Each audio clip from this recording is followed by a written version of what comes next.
Good night, good morning, good afternoon, wherever you are tuning in. Thank you for joining us. This is the post-screening Q&A for this wonderful segment, Tales of Migration. I have with us here the directors of all our films. We have Janet Marrett, director of Asunder, Rhonda Chansu, director of Nearest Neighbors, Kaleb D'Aguilar, the director of No Entry, and we also have Tatiana Nemecek and Ernesto Fontan, the executive producer and director of Tarara. So just a bit of background, while we were programming the festival, this theme of migration throughout our programming, and even outside of this segment, we have films like Bantu Mama and Pressure, which touch on this theme. So we're really glad to have you guys here, looking at migration from various angles. And we're just so happy to have these films tonight. So first of all, I want to pose a general question to everyone. What was the initial motivation behind telling these stories that you've made into film? Starting with Kaleb.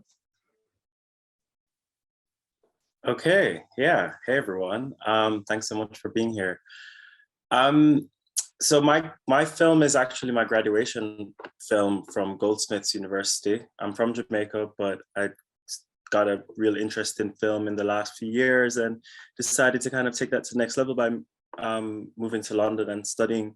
And it was a really interesting process, kind of building up the story, because I came in 2019 and leading up, like around 2020, there was the Jamaica 50 flights, which was kind of like this mass deportation of Jamaicans who were either had like one criminal, like a varying criminal records, right, of some form, whether that's something really small or really large. And there's a lot of outcry about that. And then within that conversation, people are still talking about the Windrush scandal. And so I created this story about this boy who's trying to save his mom from being deported.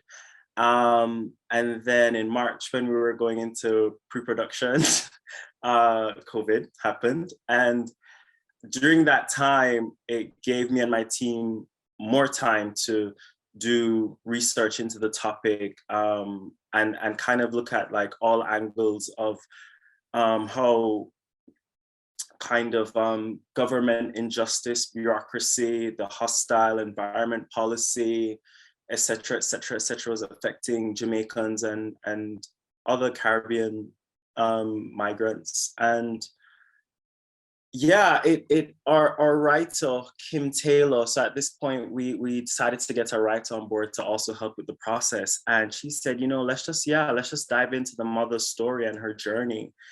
And what would that look like, you know? And we developed No Entry, kind of came from that. So a direct response to COVID, but then also like just kind of spending more time to really attempt to look at this issue in a much more direct way. And Janet, you're also touching on the Windrush scandal with your film. Tell me how you came about with the idea for this story. Yeah, I mean, as soon as the Windrush scandal broke in 2018, it just jumped out at me. It was just immediately a subject that I wanted to highlight, because my parents are from that generation. I grew up in the UK, and all of my sort of aunts and uncles are of the generation that were being affected and people that were being deported. And it was just so outrageous that, you know, it was just like a little sorry, you know, for what they had done and the amount of disruption they'd caused to so many lives, because people's lives were not just on hold, they were just being severely affected financially. They couldn't have healthcare, they couldn't drive, they couldn't work. And just that every line was just being cut off.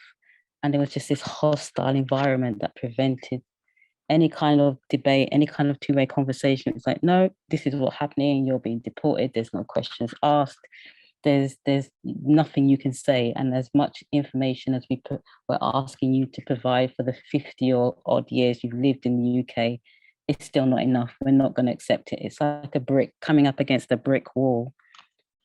And so that just really got me going, and I just felt so passionate about wanting to say something, but not just wanting to say, not just wanting to address the news stories, but wanting to dig down into, these are people's lives, you know. It's not just the news statistics, how many people were deported, it's how many families were broken up, how many people's lives were torn apart by this. And that's the aspect I wanted to look at the human side. Who are these people? Who are the families? This is one example of a family that was affected. What about the hundreds of people that were affected by this? And so that's kind of the aspect that I wanted to have a look at. I wanted to humanize it. I wanted people to see that this is, you know, it was a complete tragedy that this happened. And people in the UK were promised compensation. They still have not received that till this date. And so when people ask me, is it still relevant? Yes, it's very relevant. And a lot of that generation have died without receiving compensation, either those who were deported back to no family, to no prospects in the countries they came from, or whether they're in the UK still suffering, still trying to recoup, you know, financial, emotional, mental effects of what happened to them. And so, yeah, it's always going to be relevant to me. So that's why I feel passionate about it. You can kind of tell that from when I start talking about it, but there's a lot more to say, but that's kind of where I started off. That was my jump off point for wanting to tell this story. Yeah, and we're moving from the Windrush scandal to Rhonda's film, which touches on a topic that I don't think the rest of the Caribbean is as aware of in terms of the magnitude and the significant numbers of Venezuelans who had to move to Trinidad. So tell me, Rhonda, how did you come about with this story, with this documentary? Sure. So this film actually was shot in 2018 into 2019. So at the point in which I began production, or even began exploring the concept, the issue or the experiences of Venezuelan refugees and asylum seekers, it wasn't really something that was out in the public eye in Trinidad. It wasn't something that was being covered in media. You know, our local, I think the rest of the world was paying attention, but our media houses were not. And so what happened was that and I know that you can probably attest to this, Shane, you know, and the others who have experience on a small island, that I was in the right place at the right time. I was presenting another film that I worked on as a producer that dealt with human trafficking and human smuggling. So that was a fictional film, and I presented the film, and I just happened to get into conversation with different people who attended. And I found out that this was actually a really pressing issue in Trinidad. So at the time, as I said, it really wasn't, we weren't aware. And so I developed a proposal to basically investigate and explore the experiences of asylum seekers, refugees, and migrants, you know, and for me to kind of get a sense of what their experience was for myself, and then to translate that into a film, into a story. And lastly, we have the team from Tarara, which is speaking about a historical event, mainly when it came to the Chernobyl disaster and how Cuba helped the Ukrainian people who were affected by that, offering medical help and giving them basically a new place to live. How did you approach this film? What motivated you to dig into this fascinating piece of history? Okay, hi. But my English is very bad, but Tatiana will be my translator. La historia de Tarará la conocimos allá por el año 2018 y lo que queríamos hacer desde nuestro espacio, porque participamos en un espacio de fraternidad con Cuba, era contar alguna historia de solidaridad de Cuba con otros pueblos y nos topamos con esta historia que nos pareció fascinante dar a conocer y la motivación fue esto de contar historias solidarias, de fraternidad, de amor. Y creo que esta es una historia completamente de amor, porque es el amor de un pueblo con otro pueblo, ¿no? Entonces participamos en este espacio para hacer actividades culturales y relacionadas con el cine, y bueno, esta historia relata un poco esta historia que queríamos narrar a través de la fraternidad, del amor. Okay, hi, sorry. First of all, I want to say so sorry because my English is not too good, but I'm going to do my best. So Ernesto was saying we participate, both of us, in a cultural space of fraternity with Cuba. And this idea emerged in 2018 when we were looking for a history of love about the Cuban people that they have a lot of solidarity and histories of solidarity with other people, with other countries, with other cultures also. So we dig into it and search for a history who is capable to say and to relate to all this solidarity of these people. Okay. Yeah. Algo más. No.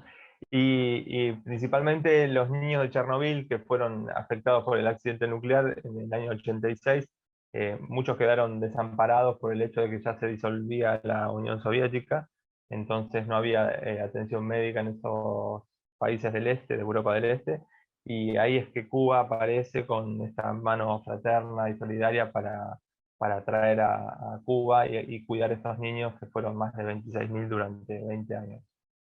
Okay, so about the history, it's a tale of love because they were attended 26,000 children of Ukrainian children affected by the Chernobyl explosion, and they were brought to Cuba to be cured in a safety place with a lot of love and attention, medical care. They have also hospitals, an entire city that was built for these children. Okay. That's all. Okay, thank you. I want to follow up on your film. You know, I feel like making a documentary about Cuba can be a challenge because there are so many strong preconceptions about what Cuba is. But at the same time, it gives you a chance to really show what's actually happening there and the truth about, you know, the Cuban people. Did these preconceived notions affect your approach to how you were going to get your message across? Was it on your mind while you were making the film? Yes, not really, because we are, like we said before, in a space, an association with fraternity from Cuba. We think that this enforced the love and the fraternity we have with these people. So it was very hard because a lot of people maybe in the pre-production or post-production have another idea of what is what happened here there, but ¿cómo podemos decirlo? Como que si tuviéramos preconceptos sobre cómo se hizo la película, porque era un tema muy político el de Cuba. Sí, en realidad ya veníamos con una idea sobre Cuba y la reforzamos a través de la historia, ¿no? Yes. Esto potenció lo que ya conocíamos un poco. Yes, we reinforced the notion we have about Cuba.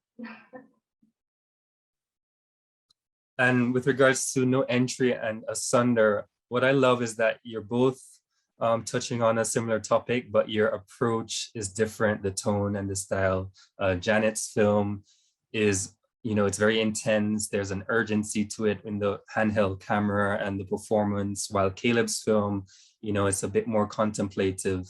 So I was wondering what informed your different approaches to speaking about the Winrow scandal, Kaleb and Janet.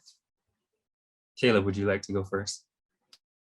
Yeah, okay. It was really interesting watching Janet's film, because it was like, it harkened back to my original idea. So I was just really happy to see it and kind of see this early vision of this film that I had realized. So that was just really beautiful. But yeah, when it came on to No Entry, I mean, there was a lot of conversation similar to what Janet said earlier about humanizing, setting up a family and a family dynamic, and kind of this kind of like slow melting pot or slow bubble for the mother, for Valerie's issues, and how she's trying so hard to suppress that, because in most of her research we found that these people who were affected were kept it a secret from their own families, people that they lived with. And it's also important to remember that they were parents, but grandparents, they were elderly. I mean, Valerie might be on we did the math, and her age is kind of like the tail end of it, it's people her age and older than her, much older than her, that are affected. And so that's a generation that's very, not only prideful. I mean, when we think of all of our own grandparents, they can be very prideful, but then also very confused as to how this happened, what's happening, how, and so for us, it was really trying to establish the situation and the story and the family dynamic between, Valerie and her son, but then also simultaneously sizzle her issues, which eventually come to a bigger fore as the story progresses. So yeah, that was kind of our approach to it. And Janet, what informed your style and tone for the film? I just like to say also that having watched Kaleb's take on it as well, I really felt that the two stories kind of really worked well in this segment together, because they kind of followed on from different angles, kind of looking at the subject from a different angle. And I really loved that you got to see the other side of what I was saying as well. The story, I spoke to one of the sort of main Windrush survivors, whose name is Anthony Bryan. And I had a little chat with him, and because my original story idea was a lot wider, this was like a small section of the wider story, and it was a lot longer. And so I wanted to look for an aspect of it that I could accomplish in a short film, and just sort of really pull a story out of a very small part of that. And one of the things he mentioned when I was talking to him was that the stress that his family felt going to visit him when he was detained.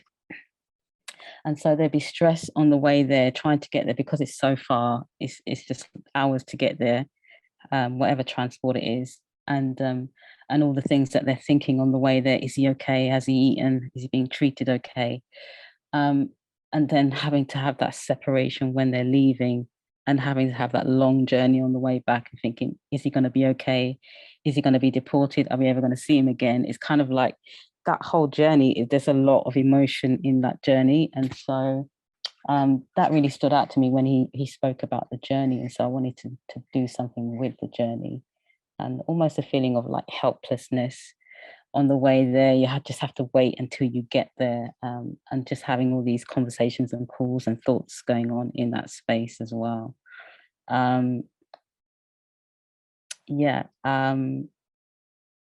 Just wanted to kind of look at it from her aspect as well, as a British female, what she's going through.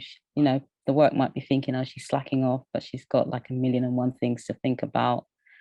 And also one of the things I thought about was the bus, because the bus was kind of a bit of a character in the film.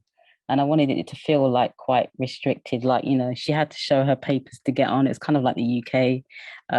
She had to, like, to get access to it, she had to go through a bit of hassle, a bit of stress, and then actually to get to actually get off. So it's kind of like this vehicle that transported her there, and then she's kind of being treated with a certain degree of hostility by the actual bus itself. So that's kind of played in a little bit as well. But overall, it was about that journey and highlighting the emotions on the journey. Thank you. And Rhonda, I love that you titled the film Nearest Neighbors, because it conveys a sense of warmth, even though I know there are tensions there between the Venezuelans and the Trinidadians, but also it's reminding us that we're so connected to Venezuela there in terms of geography. And I was wondering, what were some of those initial conversations like with your subjects? How did you go about finding them? Were they willing to share their experiences with you? Tell me about how that process went in getting these people on film and documenting their experiences. Yeah, so basically I had to form partnerships with different organizations on the ground. So for example, an NGO, TTV Solnet, who does a lot of work with assisting migrants. I connected with them, with UNHCR, different islands, years in Trinidad, and we're doing the work of assisting the more recent migrants and refugees and asylum seekers. So it was through connecting with them that I was able to then gain access to meeting new people. And yeah, the more that I spoke to folks, I kind of realized that there were very similar experiences amongst them. And so that is what guided me as to what to include in the film. There were some other bits, some heavier stories, stories of human trafficking, of experiences in detention, and there was just so much that I felt like it was too much to fit into this one piece. So I decided to focus on the family and on separation and yeah, on basically responding to xenophobia that the Venezuelans have been facing in Trinidad and still continue to face to this day. So yeah, I think, well, I see a question in the chat about was there any discussion by Venezuelans and how economic sanctions cause or exacerbate their flights? And we know that this is a political situation, and because of that, people have their own preconceived notions, and yeah, there's a lot of hostility and xenophobia towards the Venezuelans who are in Trinidad. And so I wanted to show, to humanize them, which came about from my experience with them, and just really, yeah, sharing the experiences of these folks who had no food in their country, basically starving. And you know what, if you were in that situation, you would probably do the same thing. So leaving your home country, going to your nearest neighbor across, so going to your nearest neighbor and expecting some sort of relief, only to find a situation where, there is a lack of will to speedily enforce legislation. So essentially folks get stuck in essentially a limbo, a legal limbo, where they're here going through the process of refugee registration. The government, so the last scene in the film ends at the registration process, which was hosted by the government. So what the government of Trinidad and Tobago did was host a registration process by which all migrants, refugees, everyone was lumped under the umbrella of a migrant, because I suppose a lack of wanting to use the terminology of asylum seeker or refugee, which then has its own connotations, right? So lumping folks and saying, okay, we're going to register all of the migrants who are here in the country and give you the right to work. But even though these folks, so the registration accounted for around 16,000 people, even though there are many more according to other systems like the R4V, which is a system that has up-to-date information, well, more or less up-to-date information on across the region, Venezuelan refugee migrants and asylum seekers. It's different data that's on there. Yeah, so it allowed these people the right to work, but not access to public education, to, you know, emergency, well, they have the right to emergency health care, but yeah, essentially creating a vulnerable population of folks other than the ability to work. So yeah, I got a little rambly there, but And I'm curious to know, with Tarara, what is the status of that community now? How has it changed to from what it was initially designed to be? ¿Cuál es el estado de Tarara hoy? Sí. ¿Cómo cambió con el tiempo y de lo que vino para hacerlo? Sí, bueno, la historia de Tarará es una ciudad balnearia en La Habana, en Cuba, y antiguamente funcionaba un complejo para niños estudiantiles de Cuba, los pioneros le llamaban. Cuando llegan los niños ucranianos, que fue por una decisión de Fidel Castro, en el año 1990, se acondicionó todo ese lugar para atender a los niños de Ucrania. Se hicieron escuelas, hospitales, un montón de edificaciones para poder contener a los niños. Y el programa médico duró durante el año 1990 y 2011, o sea, 20 años, 21 años. Después de que se cerró el programa, ese espacio ya no volvió a ser de los pioneros, sino que se explotó más comercialmente a través del turismo, ¿no? Son playas paradisíacas donde viene mucho turismo del extranjero a veranear ahí en Tarará. O sea, el espacio que originalmente fue destinado para las infancias, tanto cubanas como los refugiados ucranianos en ese caso, refugiados entre comillas, ¿no? Después se usó más que nada para turismo, y hoy en día es un lugar medio exclusivo solamente para la gente del exterior que va a veranear a Cuba y usa esas playas para algo privado, digamos, para algo veraneo. Así que no se siguió usando como lugar para aprovecharlo para las infancias.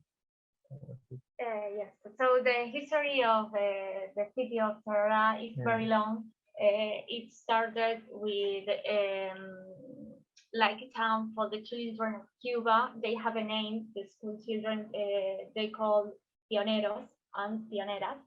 And it's sort of like a recreation park where the children went after school and play and go to the beach, because it's near to the beach, the city, and it's a wonderful place to be and have fun. So it was a very grateful experience for all the children in school in Cuba. And then in the year 1990, it started the program of the Chernobyl children. So the pioneros gave the city to the Ukrainian children. So it has the city of Tarara is it's a place where all the children historically enjoy that place. Then the program closed in 2011. 2011, and then it was privatized. I think it's like that. It was privatized. So other companies from the country take a profit from that place that was historically gave to the children. So maybe the end is not good, but we try to tell the story about all the life that went there. No. That's all. Interesting. And I'm going to move to a question from the chat. Andre from Jamaica is asking, he says the film was particularly moving. This is to Janet, and the lead actress did an amazing job. There's a certain relatability seeing a millennial affected in this way. Does any of the reactions to your film stand out, or has anything surprised you about how the film has been received?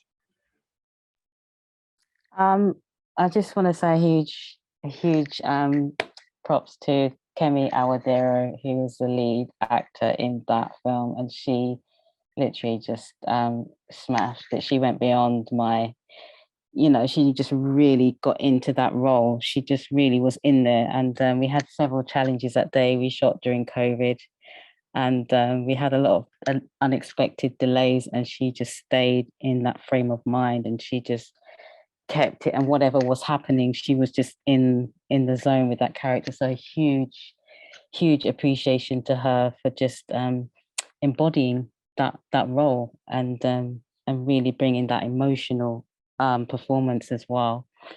Yeah, it's as I was saying, it affects, I'm looking at the effects on the family, and that's across generations, that's across across the whole family, how it's affecting the whole family, how it's affecting her life. And so, she did pick up a Best Actor award at World Cinema Film Festival, sorry, not the World Cinema at Womenex Film Festival, and there were quite a lot of films there, and she stood out for the reason that she can relate to the issues, she can strongly relate to them and portray what that feels like. And so in some ways I'm surprised because we made our film, we're kind of in a bubble. It was COVID, we didn't know what was going to happen from this. And so I just felt she embodied the passion that I had. And so we kind of got together, the aspects of the filmmaking came together, and we had this film, and it kind of said what I wanted to say, but I didn't know how it was going to be received. So I'm glad that people are able to relate to it in that way. So yeah, hugely grateful that that it is affecting and people are reacting to it that way. So yeah, thank you. And I wanted to follow that with this similar question to Kaleb. What was the casting process like for your lead actress? She gives a powerful performance as well. What was the casting like? And did she have a personal connection to any Windrush issues in her life?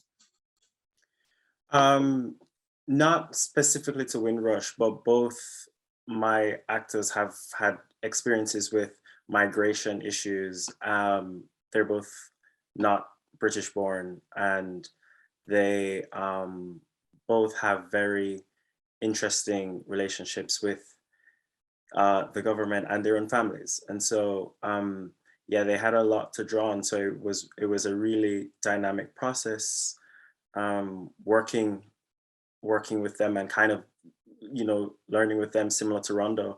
Shot this during COVID and in 2020, and it was, I'm very happy with that we were able to just move past a lot of the issues that we had on the day and even in pre-production and have no attribute what it is. So the casting process specifically, we casted, yeah, I think one of the more mainstream ways in the UK, which is via Spotlight. But what was interesting was it became more challenging than I thought it would be to find Black British or Black women, Black Caribbean women in the UK who are who were available at the time or who were willing to do it also, because again, at that time, not a lot of people were filming things. Actually, the industry was pretty much shut down when we were trying to cast for this thing on for an unspecified date, because we were just kind of like, well, we're gonna cast and see what happens. But yeah, so we kind of just went a very traditional route, but we thought we would have, I was like, yeah, I know all these actors from Jamaica who now live in London, who they have family members, like we'll definitely find this wide net of Caribbean women, Jamaican women, and it became much more difficult than I think I expected it to be. And then even for Eli, I mean, there were a good amount of young Black male actors who we could kind of sift through, but it was also not as wide of a net as like some of my fellow fellow grad students who they had thousands of applicants to choose from, hundreds of applicants to kind of sift through for their films, whereas I had a lot less, a lot less, I'll put it like that. So it made the process more intimate, I would say, and I got to kind of do a really go in depth, and yeah, choosing Suzanne and Tonga were just, they were great. I'm gonna move to some questions from the chat. So to Rhonda, what surprised you the most in getting to know the Venezuelans that you met? Yeah, so I think for me, there are a few things. One of the most striking parts of my experience interacting with is just, I was really moved by their generosity and their warmth. And, you know, every house that I went into, if it was mealtime, you know, I was offered something to eat.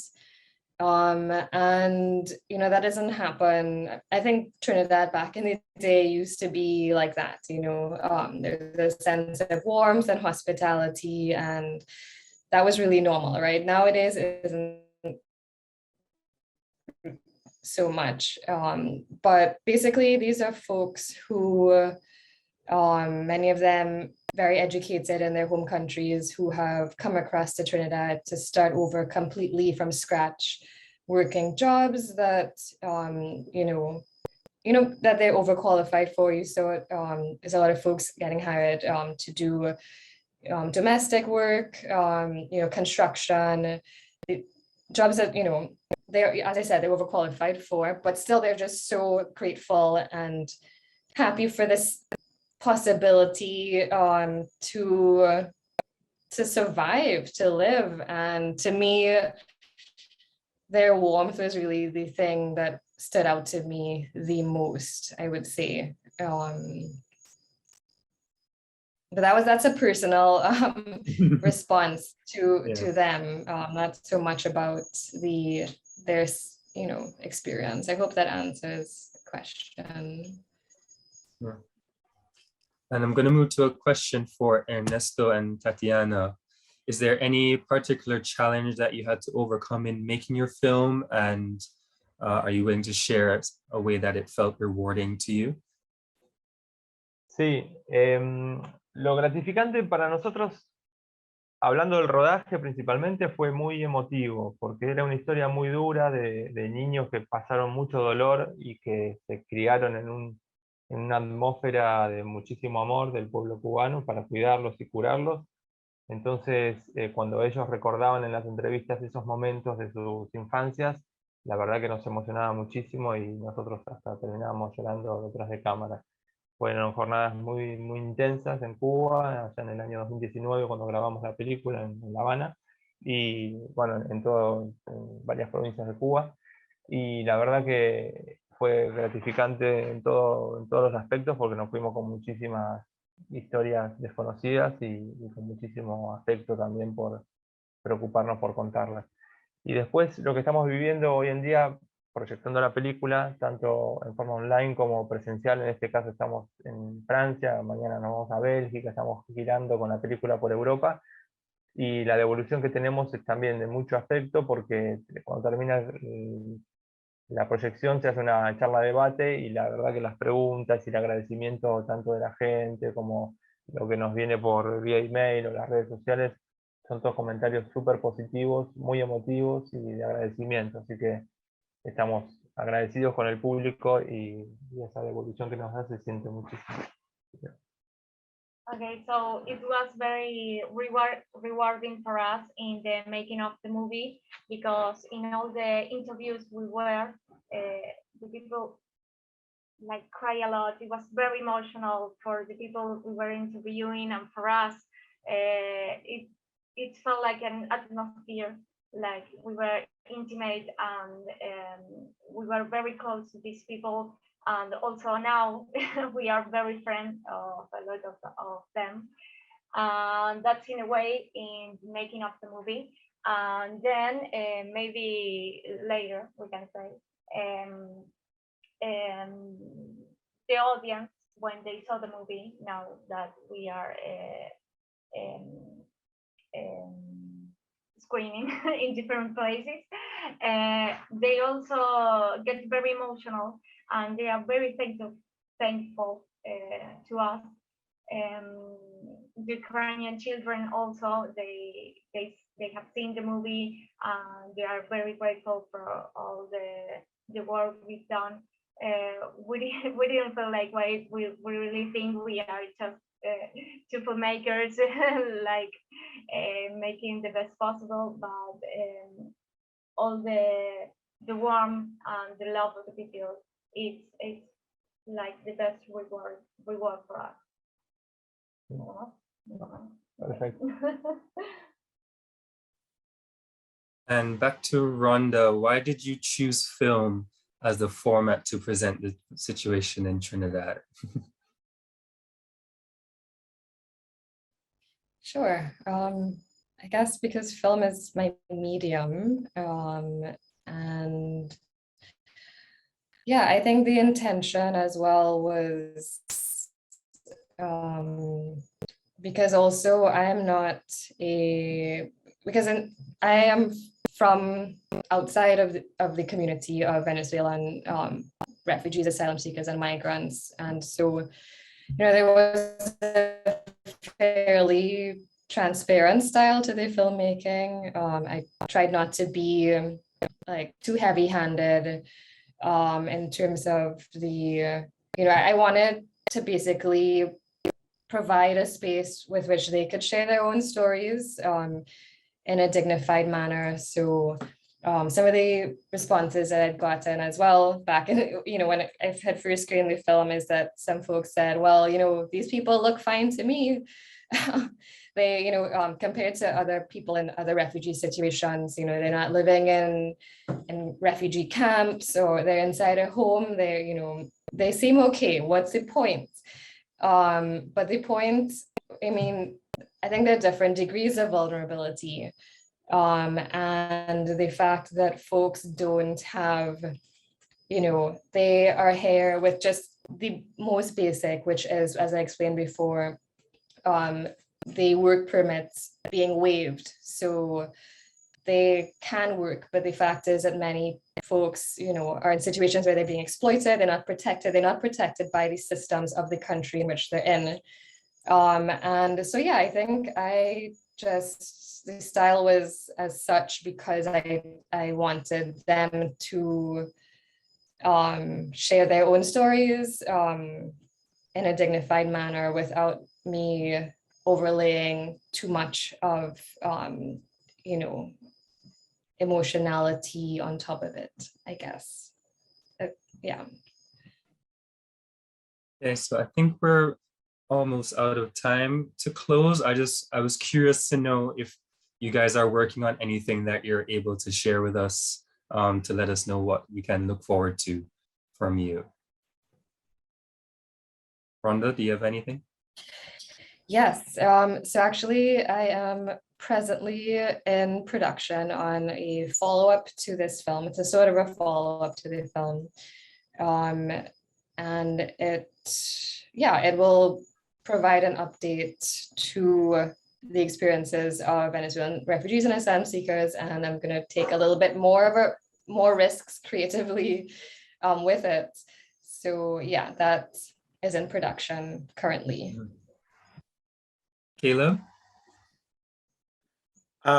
Well, I just finished a project which will be in the National Gallery of Jamaica's next biennial, and that opens at the end of June. So if anyone's in Jamaica over the next few months, you can check that out. That's a video installation which I did, which looks at migration again, but yeah, I guess in a very interestingly similar vein, not very specific to Windrush, but the effects of migration on families. And so you can check that out, as well as I'm in a film lab. So I'm currently developing a feature film. So yeah, those two things, and then other film projects that, are constantly in development or being made or whatever. But yeah, those two major things. And Janet, are you working on anything that you can announce here? I'm always working on something. There's always like so many ideas, like the ideas pad is just like pages and pages. But I'm kind of interested in also, as well as developing my own stuff, like if I can help other people that are emerging filmmakers to develop their crafts as well. Currently did a co-production with Ghanaian Film Festival that put together UK screenwriters, emerging UK screenwriters with Ghanaian filmmakers. So we had a workshop with the screenwriters, and then 2 of those films, those scripts, actually being produced in Ghana. And so just as well as creating my own opportunities, just keeping my eyes open to see how I can, help other people who are in the same vein, trying to do the same thing and change narratives globally. So yeah, that's kind of where I'm at. Great. And Ernesto and Tatiana, do you have any projects on the way for us? Sí, aprovechando que estamos de gira con Tarará por Europa, dentro de un mes viajaremos al País Vasco, a Guernica, a grabar varias entrevistas relacionadas con el bombardeo de 1937 a Guernica, a la población civil, y viajaremos a la Argentina a la vuelta, grabaremos entrevistas relacionadas con otro bombardeo a la población civil del año 1955, a la casa de gobierno de allá, donde murieron muchas personas. Y vamos a entrecruzar las dos historias a través del arte, desde el cuadro de Picasso, el Guernica, y en la Argentina un cuadro de Daniel Santoro, que es un pintor muy reconocido. Okay, I will do my best. So we are now on a tour in Europe. We are visiting different countries with the movie, making screenings. So to take a profit from this, we are filming our second film that it talks about the story of bombarding let me see, that's one thing. Bombing the civilian population in different places. One is here in Spain, and another one is in Argentina in different times. We are connecting those stories with the art. So for the bombarding in Spain, we are talking about the Guernica from Picasso, and from the Argentine side, we are going to talk with Daniel Santoro, who is an artist very well known in our country. He made a painting also about the bombarding that happened in 1939. Sí. 1937, sorry, in Argentina. And there are stories that they are not very well known, and maybe in a sense the people remind better the paintings and the artists than the social context. So we are trying to get light to these stories again. Sounds really fascinating. All of your films, I'm Thank sure, are gonna really blow us away. So thank you again, all of you, for joining us for this Q&A. We're looking forward to more of your work, and thank you to the audience, all of you joining us from all over the world. I know we have people tuning in from every corner of the world. So thanks again. We have a lot more great films coming up for you, and panels and workshops. So I hope you guys come back for more, and enjoy the rest of your day or night, wherever you're tuning in from. Thank you. Have a good day. Thank you. Thank you so Yes. much. Thank you very much. Thank you. Bye.